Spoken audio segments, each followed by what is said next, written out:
Hello दोस्तों, स्वागत है आपका एक बार फिर से मेरे यूट्यूब चैनल में।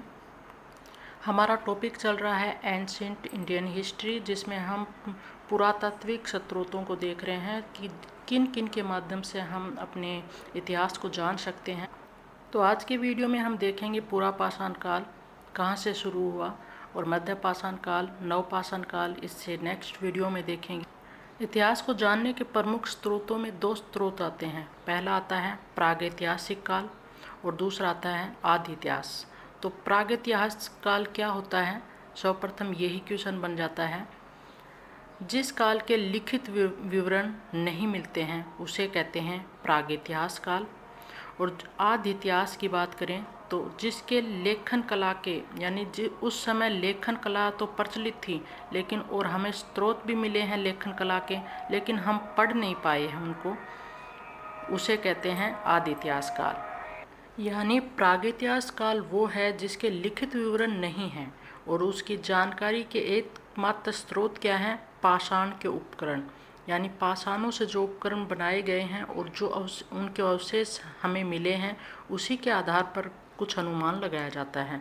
और दूसरा है मिट्टी के खिलौने व बर्तनों से प्राप्त होती है इसकी जानकारी, किसकी, प्रागैतिहास काल की, क्योंकि इसके लिखित विवरण नहीं मिले हैं। और बात करें आदि इतिहास की तो इसके समय में लेखन कला के प्रचलन तो था और लिखे भी गए हैं, लेकिन हम उनको पढ़ ही नहीं पाए हैं, तो बात बराबर हो गई, तो इसका भी कोई फ़ायदा नहीं हुआ। आदि इतिहास काल में आती है सेंधव घाटी सभ्यता, जिसको हम पढ़ चुके हैं लास्ट वीडियो में। और इसकी भी जानकारी के प्रमुख स्रोत क्या हैं, पुरातत्व पर भी ही हम यहाँ पर निर्भर रह पाते हैं। यानी जो अवशेष मिले हैं कि वहाँ पर कैसी सभ्यता थी, उसी के आधार पर कैसे खिलौने मिले, उसी के आधार पर हम अनुमान लगाते हैं। तो प्रागैतिहास काल क्या है, जिसके लिखित विवरण ही नहीं है, उसे कहते हैं। और आदि इतिहास लेखन कला प्रचलित थी लेकिन हम पढ़ ही नहीं पाए हैं, उसको कहते हैं आदि इतिहास। तो प्रागैतिहास काल की जानकारी के स्रोत हैं पाषाण के उपकरण, मिट्टी के खिलौने व बर्तनों के जो मिट्टी के खिलौने बने हुए थे वो। इसके बावजूद आदि इतिहास यहाँ पर पुरातात्विक इतिहासकारों ने जो खोज की, खुदाई की, जो जानकारी मिली वो ही सिर्फ यहाँ पर जानकारी के प्रमुख स्रोत हैं। तो यहाँ पर कुछ इम्पोर्टेंट फैक्ट देख लेते हैं, इम्पोर्टेंट नहीं है, जहाँ पर होंगे मैं बता दूंगी आपको। पृथ्वी की उत्पत्ति की बात करें तो लगभग 460 करोड़ वर्ष पूर्व। जीवन का विकास की बात करें तो 350 करोड़ वर्ष पूर्व। यहाँ से क्वेश्चन आता है कि प्रथम बार एक कोशिका वाले जंतु का जन्म हुआ कौन से युग में हुआ, इयोजोइक युग में। इयोजोइक युग में प्रथम बार एक कोशिका वाले जंतु का जन्म हुआ। वो जीव कैसा था, शिंपैंजी तथा बिना हड्डी वाला समुद्री जीव एक तरह से। इसके अवशेष कहाँ से मिले हैं, इयोजोइक युग में एक हड्डी वाली कोशिका वाले जंतु का जन्म हुआ। इसके बाद क्या हुआ, प्राइमेटस अथवा होमिनिडस के विकास की नींव पड़ी। और इस युग में कौन से आए, पूंछ वाले बंदर, बिना पूंछ वाले बंदर, लंगूर आदि। तो बिना पूंछ वाले बंदर थे, उन्हीं से मानव की उत्पत्ति हुई आगे चलकर। तो मानव की उत्पत्ति की बात करें तो 20 लाख पूर्व में इसकी हुई, ये क्वेश्चन आता है तो ध्यान रखिए। और कौन से युग में विकास की नींव पड़ी, वो थी प्राइमेटस तथा होमिनिडस, यानी बिना पूंछ वाले बंदर और बिना पूंछ वाले बंदरों से आगे चलकर ये इनकी यानी विकास हुआ। आदिकाल अर्थात प्रागैतिहास काल को वैज्ञानिक शब्दावली में क्या कहा जाता है, तो ध्यान रखिए प्लाइस्टोसिन अर्थात अभिनूतन युग कहा जाता है। वैज्ञानिक नाम कौन सा है, प्लाइस्टोनिसिन। मानव सभ्यता के विकास में पाषाणों का बहुत महत्व रहा। पाषाण से मनुष्य ने भोजन संग्रहित किया, पाषाण से ही आवास बनाए, पाषाणों से ही कला सीखी, पाषाणों से ही आविष्कार किए और प्राचीनतम कलाकृतियों पाषाणों पर ही उत्कीर्ण है। पाषाणों से ही मानव ने आविष्कारों की ऊर्जा अग्नि प्राप्त की। समस्त औजार, हथियार और आश्रय मानवों ने पाषाणों से ही प्राप्त किए। इसी से आरंभिक मानव के इतिहास को पाषाण युग के नाम से जाना जाता है। तो क्लियर हो गया होगा पाषाण युग क्यों कहते हैं, क्योंकि जो भी है वो सब कुछ डिपेंड किस पर है, पाषाणों पर। इसीलिए इस युग को पाषाण युग नाम दिया गया। पाषाण युग ने सने सने कर्मिक रूप से मानव का जीवन अधिक व्यवस्थित होने लगा। इसके आधार पर पाषाण युग को 3 भागों में विभाजित किया गया है। आपने देखा होगा पूरा पाषाण काल, मध्य पाषाण काल और नव पाषाण काल। पूरा पाषाण काल की बात करें तो 20 लाख ईस्वी पूर्व से 9000 ईस्वी पूर्व, मध्य पाषाण काल 9000 से 4000 ईस्वी पूर्व और नव पाषाण काल 6000 से 2000 ईस्वी पूर्व। आज के वीडियो में हम देखेंगे फर्स्ट चैप्टर में पूरा पाषाण काल के बारे में हम यहाँ पर डिस्कस करने वाले हैं। यहाँ से काफ़ी क्वेश्चन निकट कर आते हैं, तो ध्यान से देखिए। तो सर्वप्रथम हम पढ़ने वाले हैं पूरा पाषाण काल। पत्थरों के उपकरणों के आधार पर 3 उप वर्गों में बांटा गया, यानी पूरा पाषाण काल को भी 3 भागों में बांटा गया है। हम अलग अलग नहीं देखेंगे, बस यहाँ पर सभी को मैं मिक्स कर कर आपको क्वेश्चन बताने वाली हूँ, क्योंकि क्वेश्चन इम्पोर्टेंट हैं वही देखेंगे, ज़्यादा डीप में जाने की ज़रूरत नहीं है। तो पूरा पाषाण काल को भी 3 उपवर्गों में बांटा गया। वो कौन से हैं? निम्न पूरा पाषाण काल, मध्य पूरा पाषाण काल और उच्च पूरा पाषाण काल। मैं आपको यहाँ पर डिटेल बताऊंगी, इनको अलग अलग नहीं बताने वाली हूँ मैं आपको। इनमें जो इम्पोर्टेंट है वही देखेंगे। सर्वप्रथम हम नाम की बात करेंगे कि पूरा पाषाण काल का नाम किस आधार पर पड़ा। तो यूनानी शब्दों के आधार पर इसका नाम पड़ा पूरा पाषाण काल का, याद रखिए इसको। इसके बाद बात करेंगे, क्वेश्चन आता है उपकरण कैसे थे पूरा पाषाण काल के। तो हस्त, कुठार, विदारणी, गंडासा और खंडक, यानी ये पाषाणों से ही बने हुए थे। मोटे उपकरण थे ये, ज़्यादा नुकीले नहीं थे। पत्थरों का प्रयोग हुआ था, कौन से पत्थरों का? क्वार्टजाइट, सेप्टिक और बेसाल्ट, इन पत्थरों का प्रयोग हुआ था। पूछे जाते हैं, ये बार बार आते हैं, इम्पोर्टेंट है, हमेशा ऑप्शन में इनका नाम आपको देखने को मिलेगा। तो याद रखिए ये पूरा पाषाण काल के पत्थर थे और इन्हीं से औजार बनाए गए। ये उपकरण सिंधु, सरस्वती, ब्रह्मपुत्र और गंगा के मैदानों को छोड़कर सब कहीं पाए गए हैं। क्यों छोड़ दें? क्या आप जानते हैं सिंधु, सरस्वती, ब्रह्मपुत्र और गंगा ये मैदानी भाग हैं और यहाँ पर पत्थरों का अभाव था। तो यहाँ पर पत्थर के, तो ये मैंने लिखा भी है, जहाँ पत्थर के रूप में कच्ची सामग्री उपलब्ध नहीं हुई है वहाँ पर इनका अभाव देखा जाता है। इन उपकरणों का कौन से? हस्त, कुठार, विदारी जो बनाए गए हैं पाषाणों से, यानी पाषाण ही नहीं होगा तो उपकरण कैसे बनाएंगे? तो यहाँ पर इनका अभाव मिलता है। क्वेश्चन आता है कि कौन से स्थान से पाषाणकालीन औजार नहीं मिले हैं, उपकरण नहीं मिले हैं? तो वो है सिंधु, सरस्वती, ब्रह्मपुत्र और गंगा के मैदान। रीजन मैंने बता दिया क्यों नहीं मिले। जीवन यापन मुख्यतः किस आधार पर था, यानी किस पर आधारित थे ये? तो खाद्यान्न संग्रह करते थे और पशुओं का शिकार करते थे। उस समय कृषि वगैरह की कोई सुविधा नहीं थी, तो खाद्यान्न संग्रह करते थे और पशुओं का शिकार करते थे।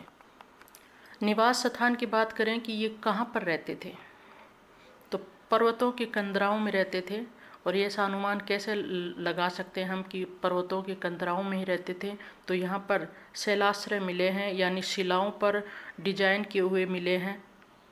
ये गाय, भैंस, बकरी, इनके भी जैसे इनकी भी डिजाइन की हुई है, उसी से अनुमान लगाया जाता है।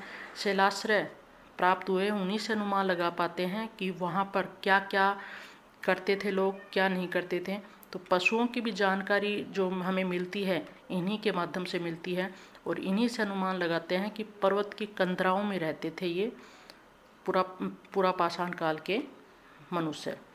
पशुओं की बात करें तो बंदर, हिरण, बकरी, बैल, गाय, भैंस, नीलगाय, सूअर, बारहसिंगा, गैंडा, हाथी, कछुओं और मछलियों से भी परिचित थे। क्वेश्चन आता था, है हमेशा आता है, मैंने कई बार देखा है कि किससे परिचित नहीं थे। तो इनको याद रखिए, किन किन से परिचित थे, तो अपने आप आपको पता रहेगा कि किससे परिचित नहीं थे।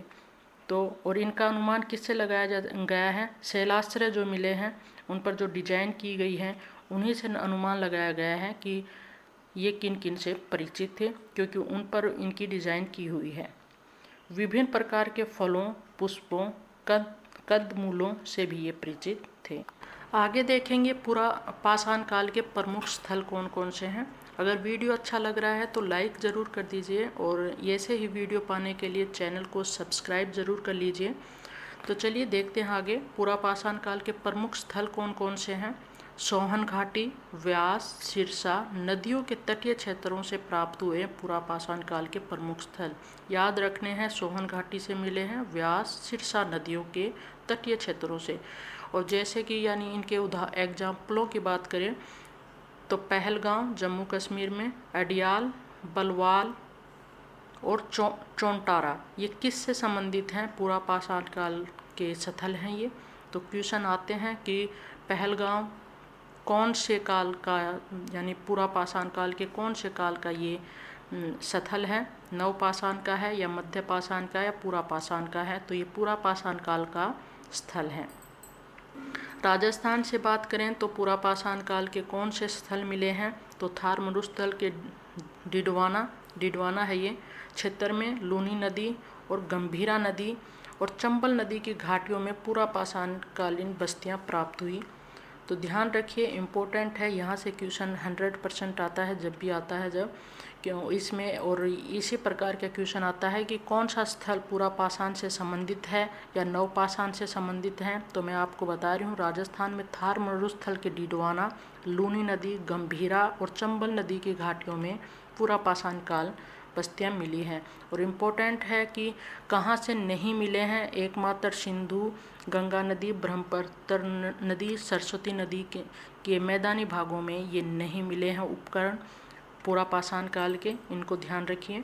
गुजरात की बात करें तो साबरमती, माही और भैदर नदियों के किनारों पर ये मिले हैं। नर्मदा नदी क्षेत्र की बात और विंध्य पर्वतमाला की बात करें तो सबसे इम्पोर्टेंट है भीमबेटका आता है, ये प्रमुख स्थल है ये पूरा पाषाण काल का। नर्मदा नदी क्षेत्र में एक बड़ी आबादी का साक्ष्य मिला यहाँ पर और उच्च कोटि के यहाँ पर उपकरण भी मिले हैं, यानी उपकरण बनाने में अत्यंत कुशल थे, यहाँ से प्रमाण मिले हैं, अच्छे अच्छे उपकरण मिले हैं यहाँ से। ये उपकरण पश्चिमी यूरोपियन मध्य पूरा पाषाण काल के उपकरणों से मिलते जुलते हैं, यानी जो भीमबेटका से जो उपकरण मिले हैं ये पश्चिमी यूरोपीय मध्य पूरा पाषाण काल के उपकरणों से मिलते जुलते हैं। तो याद रखिए, भीमबेटका किसका उदाहरण है? पूरा पाषाण काल के प्रमुख स्थल का।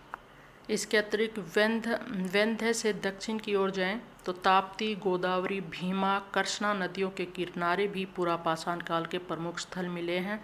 क्वेश्चन आता है इस प्रकार से हैं कि किन से पूरा पाषाण काल के या नव पाषाण काल के या मध्य पाषाण काल के स्थल नहीं मिले हैं? तो इन स्थलों को याद रखना इम्पोर्टेंट है।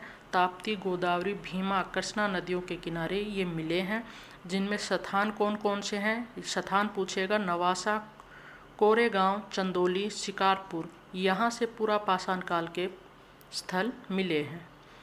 दक्षिण में कृष्णा की सहायक नदियों के तटों पर पूरा पाषाण काल के स्थल मिले हैं। जैसे कि एग्जाम्पल देखेंगे, नाम याद रखने हैं, इम्पोर्टेंट है, बागलघोट, पनियार, गुडियम, वादम, मदुराई, अतीरपक्कम तथा मानाजनकारम।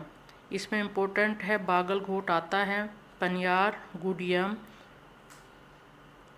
अतीरपक्कम, ये चार इम्पोर्टेंट हैं। तो ध्यान रखिए, यहाँ से पूरा पाषाण काल के प्रमुख स्थल मिले हैं। बिहार में रासे नदी के तट पर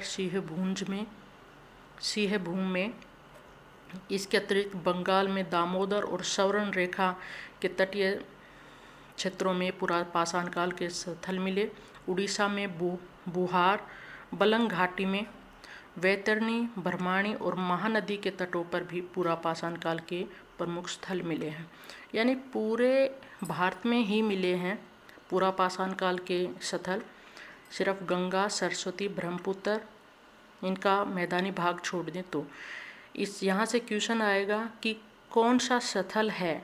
तो स्थल याद रखने हैं, बुहार बलंग घाटी से किसके अवशेष मिले हैं? तो पुरापाषाण काल के अवशेष मिले हैं।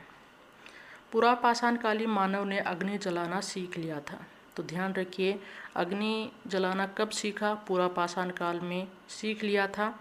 और इसके यानी साक्ष्य जो हैं कर्नूल जिले की गुफाओं से मिले हैं। तो उससे वहाँ से प्रमाण मिलता है कि अग्नि जलाना पुरापाषाण कालीन मानव ने सीख लिया था। सबसे आदिम व्यक्ति को पुरापाषाण कालीन मानव कहा गया। सबसे जो पुराना व्यक्ति है उसको क्या कहा गया? पुरापाषाण कालीन मानव। अधिकांश पाषाण अवशेष चमकीले पत्थर के निर्मित हैं, यानी जो उपकरण बनाए गए हैं पाषाणों से बनाए गए हैं, ये तो स्पष्ट है। तो वो चमकीले पत्थरों से बनाए गए हैं, इसीलिए वहाँ के मानव को चमकीले पत्थर के मानव भी कहा जाता है। तो आज की वीडियो में हमने देखा पुरापाषाण काल के प्रमुख स्थल, और नेक्स्ट वीडियो में देखेंगे हम मध्यपाषाण काल, नवपाषाण काल। वीडियो अच्छा लगा हो तो लाइक ज़रूर कर दीजिएगा, और चैनल पर नए हैं तो सब्सक्राइब कर लीजिएगा।